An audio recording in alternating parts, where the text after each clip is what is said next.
Olá, tudo bem? Eu sou Ricardo Mitucci e hoje eu estou recebendo dois amigos para falar sobre um livro, algo que me dá muito prazer. Eu estou com Dante Galian e Alexandre Serafim para falar sobre este livro, Responsabilidade Humanística, uma proposta para a agenda ESG. A gente vai falar sobre humanização no ambiente corporativo. Dante, como vai? Tudo bem? Tudo bem, você? Alex, tudo bem? Ótimo. Tudo jóia? Para não perdermos tempo, eu já quero entrar direto no papo, tá? Então, eu quero entender melhor o que significa esse termo responsabilidade humanística que dá título ao livro. Dante, por favor. Então, a ideia da responsabilidade humanística, ela nasce a partir de uma constatação que está mergulhada mesmo na experiência do mundo moderno que a gente vive, né? Quer dizer, dentro dessa perspectiva de um mundo desumanizado, né? E isso é um conceito que vem da área da saúde, principalmente, que é quando a gente começa a discutir essas temáticas de humanização e tal, a gente percebe que o que a gente constatava no mundo da saúde também é algo que está espalhado por toda a sociedade, principalmente no ambiente corporativo, onde a gente sabe que hoje, infelizmente, o ambiente corporativo é um produtor de doença. Então, a grande questão é como transformar esse ambiente que é hoje produtor de doença num ambiente produtor de saúde. E aí a gente foi pensando um pouco dentro dessa questão toda da sustentabilidade, né, que já há 2 décadas vem sendo discutida e tal, na esteira mesmo da questão da responsabilidade social, que então despertando a consciência do meio empresarial, né, para além dessa dinâmica simplesmente de produção e lucro, né, de que a empresa tem uma função social e desponta isso já ainda na virada do século XIX para o século XX, né, e toda essa discussão sobre a responsabilidade social da empresa. Isso foi evoluindo, né, ao longo do século XX. Surge o conceito de responsabilidade ambiental ou sustentabilidade, que hoje é um conceito que está plenamente incorporado no discurso e no pensamento das empresas. E daí a gente derivou efetivamente que essa sustentabilidade não tem que ficar só pensada na perspectiva do ambiente, né? Ela tem que estar inserida também no âmbito da vivência, né? E aí a gente pode falar de uma sustentabilidade da alma, né? Então essa noção de responsabilidade humanística, ela vem no sentido de despertar a consciência dos empresários, dos gestores, de que eles precisam investir nessa humanização, ou seja, investir em recursos, em elementos que possibilitem o desenvolvimento de uma vida psicológica, humana, mais sustentável. E é isso que a gente chama de humanização. Legal. Responsabilidade humanística, portanto, é a tomada de consciência de que a empresa deve assumir um papel humanizador, né, sem deixar de lado, obviamente, todas as suas outras responsabilidades. Perfeito. E como surgiu esse conceito, Dante? Surgiu a partir de uma demanda do mercado? Surgiu a partir de algum insight que vocês tiveram? Eu queria que você falasse um pouquinho isso pra gente. Então, na verdade, conversando com o Alexandre, né, já há mais de 10 anos, né, Alexandre, que a gente vem pensando isso e tal, e isso veio no desdobramento mesmo do trabalho que a gente de pesquisa sobre a humanização em saúde dentro da Universidade Federal de São Paulo, onde eu sou professor. O Alexandre também fez o mestrado dele lá comigo. A gente veio ponderando e o Alexandre trazendo essa demanda do mundo corporativo, né? A gente viu que a mesma situação que a gente se observava entre os profissionais da saúde, assim por diante, em certa medida era aquilo que a gente encontrava também no ambiente corporativo, né? E juntamente com os resultados que a gente vinha obtendo com o Laboratório de Humanidades, o Laboratório de Leitura dentro do ambiente de formação, a gente pensou que isso poderia também ser aplicado no ambiente corporativo, e foi aí, efetivamente, que a gente percebeu, né? Quer dizer, como que a gente convence os gestores, os executivos, de que isso é uma necessidade, de que vale a pena, e não só vale a pena, mas é fundamental e essencial que se invista nisso, né? Então, aí que surge efetivamente o conceito de responsabilidade humanística. Legal. Alexandre, eu vou me dirigir a você agora. O Dante falou sobre a necessidade, né? A percepção da necessidade por parte do mercado.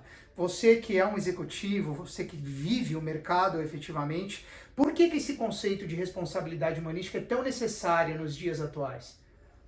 Mitucci, porque as pessoas estão adoecendo. Nunca se falou tanto em saúde mental, em burnout nas empresas. A gente já começa a ver no vocabulário da empresa entrar palavras como generosidade, empatia, gestão de felicidade, né? Isso é uma resposta para uma situação crítica que nós estamos vivendo. A desumanização, ela afeta a sociedade como um todo. E as empresas fazem parte da sociedade, não é? Então, ela também sofre com isso, né? A desumanização, ela também é contraprodutiva para a empresa. E da mesma forma que as empresas assumiram responsabilidades, né, com o meio ambiente, responsabilidades sociais, elas podem trazer também uma enorme contribuição nesse campo, no campo da humanização. Por isso a responsabilidade humanística ela é tão importante. Perfeito. E qual que é a relação da responsabilidade humanística com a tão propalada agenda ESG, Alexandre? Olha, a gente acha que tem tudo a ver, né, Dante? Porque se você parar para pensar, a origem do problema é o mesmo e a solução também, né? Se a gente olhar lá atrás, como começou toda a história da sustentabilidade, né? A gente vai perceber que ali já agia a desumanização, como consequência do excesso de racionalismo da modernidade. O homem perdeu a sensibilidade, deixou de olhar a natureza, o que estava à sua volta. Até um ponto que não dá mais para lidar com a situação, tinha que ter uma resposta. E aí começou toda a preocupação com o meio ambiente, não é?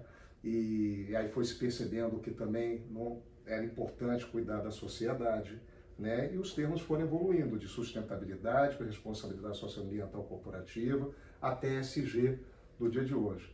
Aliás, o Brasil teve um papel fundamental disso na época da Rio 92. Rio 92. Né? Agora, então, respondendo à origem do problema da desumanização, é o excesso do racionalismo da modernidade, que é o que faz o homem ser insensível com relação à sua relação com a natureza e com a sociedade. Então, o problema tem a mesma origem. E qual é a solução? É a mobilização afetiva. Né? Porque vamos lembrar que quando a gente começou a discutir sustentabilidade na sociedade, a gente falava em deixar um planeta para as futuras gerações. Sim. Isso é um movimento afetivo. Porque se você fosse egoísta, você ia pensar, olha, vamos continuar do jeito que está. Pelo menos o tempo que eu vivo aqui dá para levar. Mas o que a humanidade percebeu? Que a gente não podia fazer isso. Não tem planeta B, né? E a gente tem que deixar um legado para quem vem depois. Isso é uma mobilização afetiva, não é? Que se transforma na reflexão e vira ação. Atitude. Que é o ESG. Perfeito. Então, eles estão no mesmo lugar, não é? Quando a gente transporta isso para dentro da empresa, a gente pensa o seguinte, olha, a humanização tem que ser incorporada na empresa como cultura. E ela tem que ser vista como algo que vai além dos interesses da empresa. Porque ela ajuda a empresa, e não tem problema nenhum com isso. Aí ela vai além da empresa. É a mesma coisa que a gente faz com o ESG. Por exemplo, no S do Social, a gente trabalha com diversidade, a gente trabalha com inclusão. Claro. Não é? E isso é bom para dentro da empresa? Sim, mas você está contribuindo para a sociedade. Quando a gente humaniza e trabalha com os colaboradores uma agenda de humanização, uma agenda de responsabilidade humanística, a gente está fazendo a mesma coisa. Não é? Isso é bom para a integração das pessoas, isso é bom para o trabalho em equipe, mas mais do que isso, é o desenvolvimento humano. A pessoa leva isso para casa, né? Ela transborda isso com seus filhos, com sua família, com seus amigos. Reverbera, né? Reverbera. Extrapola o universo corporativo. Que é a mesma coisa que a gente faz quando a gente educa as pessoas com relação à responsabilidade ambiental, social, assim por diante. Perfeito, legal. Dante, como trazer então essa humanização que vocês estão falando tanto para dentro da empresa, para o dia a dia da empresa? Então, a gente pratica isso através de um projeto, através de uma atividade muito concreta, que é o Laboratório de Leitura, que eu já citei aqui há pouco, né? Que foi uma atividade que surgiu há 20 anos atrás na Escola Pós de Medicina como uma resposta a essa demanda que vinha do campo da saúde, né? Que era um campo que já estava padecendo dessa problemática da desumanização, quer dizer, aquilo que o Alexandre falou, quer dizer, a gente pega o universo da medicina, que é um universo muito marcado pela questão da ciência e da tecnologia, que é uma coisa muito boa, ninguém discute isso e tal. O problema é quando essa ciência e tecnologia, né, deixa para trás o elemento humano.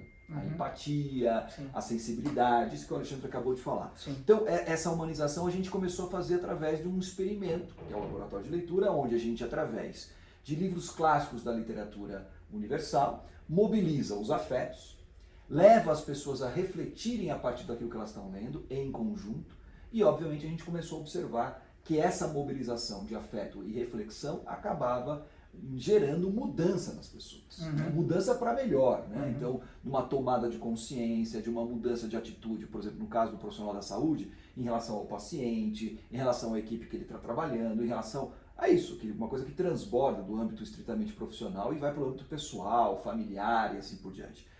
Vendo que isso funcionava, né, para médicos e futuros médicos, porque não vai funcionar também para os colaboradores do mundo corporativo. E de fato, a gente começou a levar isso para as empresas. A primeira experiência que a gente teve foi extremamente fecunda e promissora.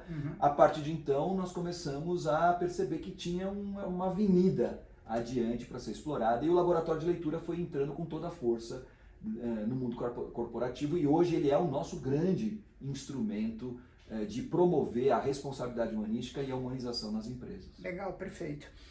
Alex, como seria então uma liderança humanisticamente responsável diante disso tudo que vocês estão falando? Olha, sem dúvida é uma liderança que promove a humanização através das humanidades. Quando nós nos referimos a humanidades, nós estamos falando a literatura, que é o que a gente pratica no Laboratório de Leitura, mas também a filosofia e as artes de forma geral. Então, de um ponto de vista prático, uma liderança que promove as humanidades está trazendo uma contribuição para a humanização daquele time.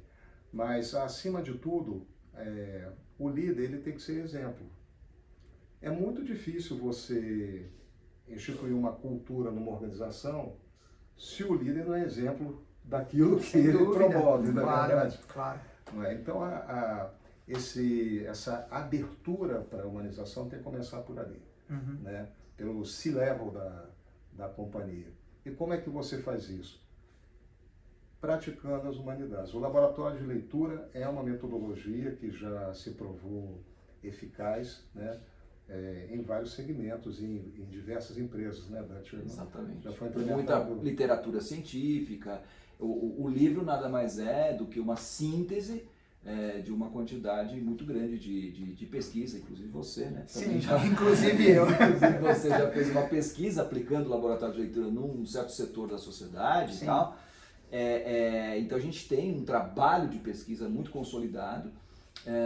E agora a gente está, de certa forma, pegando todo esse resultado que a gente obteve a partir, né, dessa aplicação em vários setores, em vários contextos, né, dentro de um olhar de metodologia qualitativa, científica e assim por diante, para reforçar isso e mostrar, né, para as lideranças a importância de você entender o que é essa humanização, entender a eficácia que ela tem do ponto de vista da promoção de saúde dentro do ambiente corporativo e que, obviamente, acaba redundando na própria produtividade. Sem dúvida. Quer dizer, ao investir em responsabilidade humanística, ao investir em humanização, não só você está melhorando a qualidade de vida das pessoas, a qualidade da saúde das pessoas, mas você também está melhorando a própria produtividade do teu negócio. Né? Então, é dentro desse espírito que a gente está entendendo essa formação humanística de lideranças. Legal. Porque esse exemplo, como o Alexandre falou, vai de cima para baixo. E é importante a liderança passar pela experiência. Não é o tipo da compreensão que passa pelo intelecto. Então, não basta uma explicação, uma apresentação. Tem que passar pela experiência para entender o impacto que ela causa. Certo. Já que vocês estão falando de impacto e na teoria a gente sabe que isso realmente funciona, como o Dante colocou, eu sou prova disso também, né? Eu queria falar de resultados práticos, eu queria exemplos, se possível, vocês não precisam citar nome de empresa, segmento, mas exemplos práticos desses anos de trabalho de aplicação do laboratório de leitura no universo corporativo. Quais são os efeitos para os colaboradores e quais os resultados práticos, se possível com exemplos, que a aplicação do laboratório e a responsabilidade humanística como um todo tem promovido nos últimos anos? Olha, na minha experiência, nossa, a gente já implementou, né, Dante, dezenas de laboratórios de leitura e nós fizemos isso em modelos diferentes. Presencial, à distância, com livros, com contos, né, com pessoas de áreas diferentes, com pessoas da mesma área, e a gente observa sempre a mesma resposta, uma resposta muito positiva. Uma coisa que sempre aparece é a gratidão. Legal. Né? É uma coisa tão rara hoje em dia. Pois né? As pessoas estão sempre reclamando. Nesse caso, os colaboradores sempre agradecem, mas de uma forma muito tocante, é muito genuíno. Né? A empatia, então, é muito claro, né? Como você começa a enxergar aquele teu colega que trabalha contigo e você não vê, né? Através da experiência do laboratório de leitura, a empatia ela é exercitada e, aliás, traz um benefício muito interessante para a empresa na questão de trabalho, fomentar trabalho em equipe, integração das pessoas. Sim. É uma boa ferramenta nesse campo. O clima organizacional melhora? Melhora muito. Você como aquele exemplo, né, de uma das empresas que a gente aplicou o laboratório, por exemplo, em que o gestor que havia nos contratado e tal, comentava que até o assunto do cafezinho tinha mudado, né? Que legal. Que o pessoal estava conversando sobre o livro, né? Porque estava todo mundo lendo o mesmo livro e Uhum. tal. E aquelas pessoas que não estavam lendo o livro falaram, ué, mas peraí, por que vocês estão lendo, a gente não está lendo, a gente também quer ler e tal. Então, quer dizer, até nesse sentido, né, você acaba criando uma sinergia, né, acaba criando um interesse sobre temas literários, sobre temas humanísticos, né, que mobiliza as pessoas da empresa, né, e isso traz repercussões enormes, né, para isso que o Alexandre está falando, da construção da equipe, do time, da integração das pessoas, a elevação do nível cultural, Sim, né, sem o repertório. dúvida. A gente também citou aí vários efeitos, né, mas acho que um também que foi muito interessante, por exemplo, da gente ter feito numa empresa onde a pessoa responsável por inovação deu um testemunho muito interessante. Ela dizia o seguinte, olha, a empresa quer que a gente inove, né? Mas elas põem a gente lá dentro da sala com o computador e falam, inove, né? Difícil. E aí é complicado, porque inovação exige repertório, Sem né? dúvida. Exige abertura de horizontes e tal, e ele deu um testemunho muito bonito, dizendo que essa atividade do laboratório de leitura, através da literatura, abriu um horizonte com perspectivas de inovação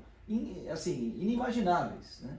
Então também nesse fator da inovação é um efeito muito concreto que a gente observa, né? Não só nessa empresa concreta, mas em muitos outros espaços onde a gente aplicou e vem aplicando o laboratório de leitura.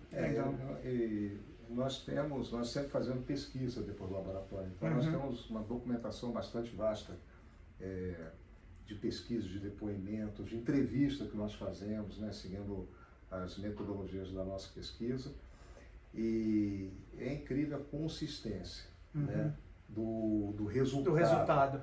Né? E outro ponto que eles falam muito, né, Dante, é a reflexão. E as pessoas precisam disso, elas querem isso. Sim. O mundo a vida está muito corrida, não é só a empresa, é tudo que a gente vive. E está mais raso, né, Alexandre? E também mais raso. Está muito mais raso. Aí você tem uma atividade que você para, respira, pensa, olha para o outro, aprende com o outro, não é? Isso te leva a um estado reflexivo que passou a ser raro, quando devia ser parte da vida. Exato, né? exato. E é um ponto de partida, é um empurrão que dá. Por isso que é importante buscar uma forma de dar continuidade ao processo. Perfeito. Para a gente encerrar o nosso papo, a gente ouve e vê muitos programas que falam levar a humanização para dentro das empresas. Existem até aplicativos, né? Para algumas empresas, mais até empresas aí dos anos 90, começo dos anos 2000, levar a humanização é você ter lá uma mesa de ping-pong, você ter uma máquina de refrigerante, um puff. Já ouvi falar até em sala de descompressão, né? Para o pessoal ficar lá relaxando depois de uma situação de estresse. Como na prática o conceito de responsabilidade humanística e o laboratório de leitura, que é o objeto da responsabilidade humanística, né, ele se diferencia desses programas de humanização que estão disponíveis hoje no mercado? É um diferencial radical. É o que você falou, né? A maioria das iniciativas de humanização são bastante superficiais, né? Mas mesmo quando você... Não só quando você pergunta para as empresas, mas quando você pergunta para as pessoas, elas associam humanização com coisas que são muito básicas e que devem existir. Né? Por exemplo, no mínimo você ter respeito e dignidade na relação entre as pessoas. Claro, evidente. Você veja bem, isso devia ser o óbvio, o comum. Mas não é. Mas não é. Sim. Né?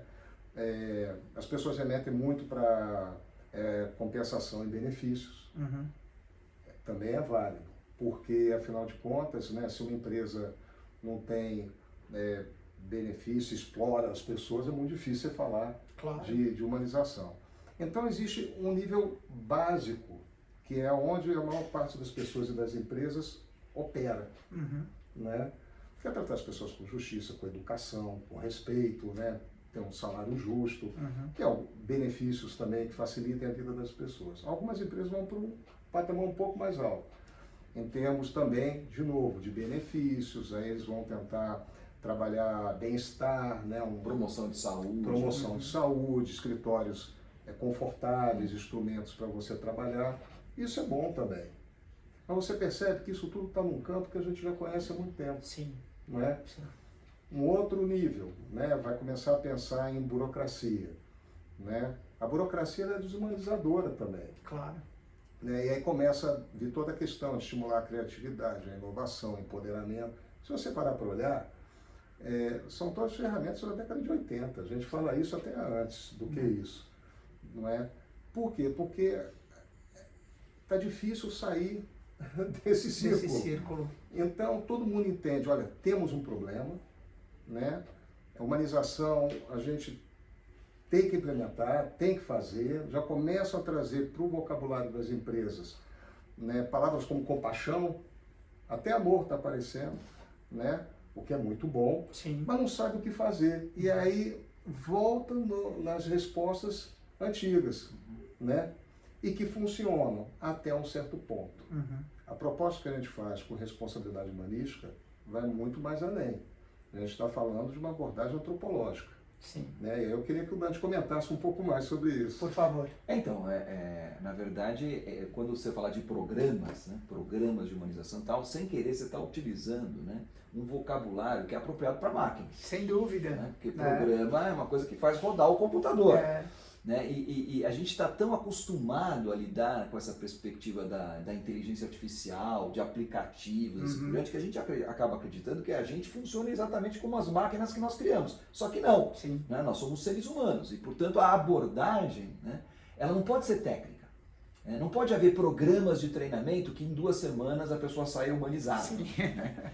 Além disso, né, quer dizer, diante disso que o Alexandre estava falando, é preciso se pensar numa humanização que seja sustentável. Né? E isso só é possível, efetivamente, quando você oferece para o colaborador uma formação, né, uma experiência que abarque todas as dimensões da experiência humana. Né? Nesse sentido que é a abordagem antropológica, né? Porque não fica só na esfera do cognitivo, do técnico, mas que envolve o afetivo, o reflexivo e o volitivo, ou seja, afeto, inteligência e vontade. A experiência que a gente faz com a literatura mostra claramente isso. Né? O laboratório de leitura ele envolve, né, uma experiência estética, portanto que desperta sentimentos, afetos, assim por diante, uma experiência que também é reflexiva e, portanto, gera debate, descoberta, exploração de temas, autodescoberta, autoconhecimento e que, obviamente, redunda numa nova atitude em relação ao mundo, em relação ao outro, em relação a si mesmo. Então, assim, querer humanizar numa perspectiva técnica, você vai ter resultados pífios ou às vezes até contraditórios ao teu objetivo. Agora, por isso que a gente defende a ideia de uma humanização baseada numa proposta humanística, né, que tem essa base antropológica de nunca esquecer que o ser humano não é só, a gente não existe só porque a gente pensa, como diria o Descartes, né? Sem dúvida. A gente existe porque a gente sente, a gente pensa e a gente quer, né? Então, qualquer proposta de humanização que não respeite essa tridimensionalidade da experiência humana, ela está fadada a ficar no meio do caminho, que é isso que o Alexandre estava comentando agora. E ainda mais, né, agora que a gente está aí nesse contexto de inteligência artificial, esses chats GPT, essas coisas todas, né, e que isso assusta, porque afinal de contas, até onde vai chegar a inteligência artificial? Sim. Em que sentido a inteligência artificial vai substituir aquilo que hoje é tarefa humana? Não sei até onde vai, mas que vai substituir, vai, né? Então, quando você fala de humanização, você está falando de algo que é preparar as pessoas para isso. Preparar as pessoas para estarem à altura do nosso tempo, né? E dar aos humanos as tarefas que a inteligência artificial nunca vai poder substituir, né? Pelo menos enquanto a inteligência artificial não tiver doença, não casar, não tiver enquanto ela filhos, for artificial. Isso, então assim, não for viajar, não sofrer frustração na vida, sim, engordar, emagrecer, essas experiências próprias do ser humano, que trazem não só experiências no sentido da vida, mas também do conhecimento, que é o nosso diferencial. Então, assim, a literatura nos ajuda a perceber essas coisas todas, né? Então, cada vez mais, ainda mais nesse tempo, né, em que se fala tanto de inteligência artificial, de artificialidade da vida, nunca foi tão importante tomar em consideração a responsabilidade humanística e a humanização. Perfeito. Dante, obrigado. Alexandre. Alex, muito obrigado. Obrigado, Ricardo. Eu conversei com Dante Gallian e Alexandre Serafim, autores do livro Responsabilidade Humanística, uma proposta para a agenda ESG. Espero que o papo para vocês tenha sido tão bom quanto foi para mim. Um abraço e até a próxima.